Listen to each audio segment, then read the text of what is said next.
L'info Des JA. et de la FDSEA 32, y a pas Non, mieux.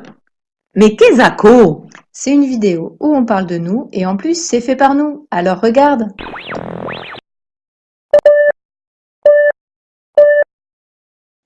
Sylvain, peux-tu nous présenter ton exploitation et ton système d'irrigation?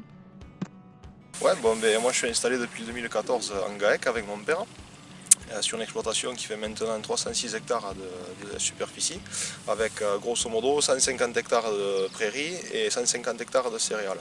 Donc dans les céréales, il y a du blé, du triticale, du soja, du colza. Il y a 40 hectares sur ces 150 hectares de culture qui sont irrigables. Donc on peut voir le lac là, qui est derrière moi.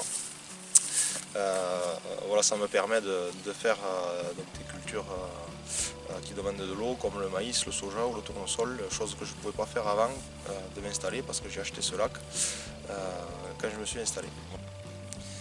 Et sur les 150 autres hectares, ce sont des prairies où il y a exactement 96 mères en blonde d'Aquitaine qui font des broutards, et avec 7 taureaux, donc des villages groupés sur 2 mois de l'année pour un peu se simplifier le travail l'été.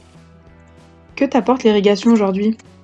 Du coup aujourd'hui l'irrigation concrètement elle m'apporte une sécurité économique parce que j'ai des rendements finalement qui sont assez stables d'une année sur l'autre à cause de la pluviométrie que je peux apporter, car en période de sécheresse, par exemple un maïs, un soja ou un tournesol, en temps normal souffrirait, je perdrais la moitié de ma récolte, alors que là j'arrive à toujours lisser d'une année sur l'autre le même rendement. Quels sont les chiffres de l'irrigation dans le Gers?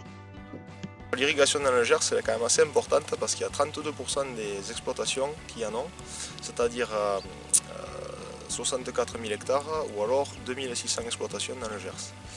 Voilà. Il y a aussi, ça représente en fait 2800 lacs dans le Gers, donc, et je crois que c'est autour de 115 réseaux d'irrigation collectifs, voilà, type ASA.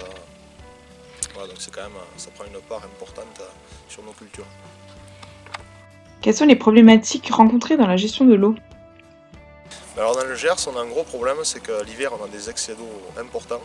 Donc on l'a vu cette année avec des inondations, du ravinement, et donc c'est dû à des grosses masses d'eau qui tombent en très peu de temps.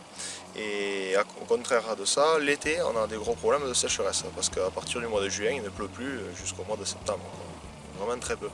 Donc en fait, faire de l'irrigation permettrait en fait de réguler ce flux d'eau sur toute l'année, de pouvoir stocker les excédents l'hiver et les répartir mieux l'été. Voilà. Donc ensuite, ça permet aussi l'irrigation sur un point de vue environnemental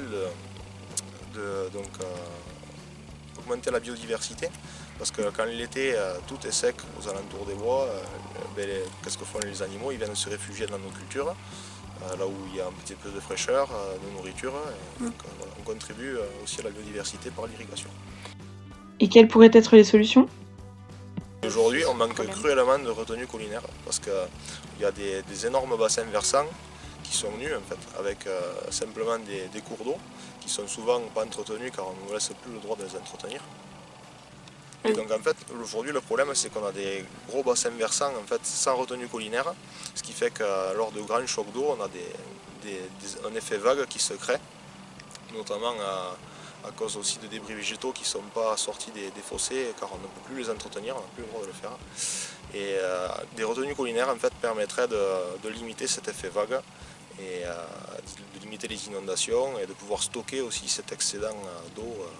Ça ferait une réserve tampon quelque part. Voilà.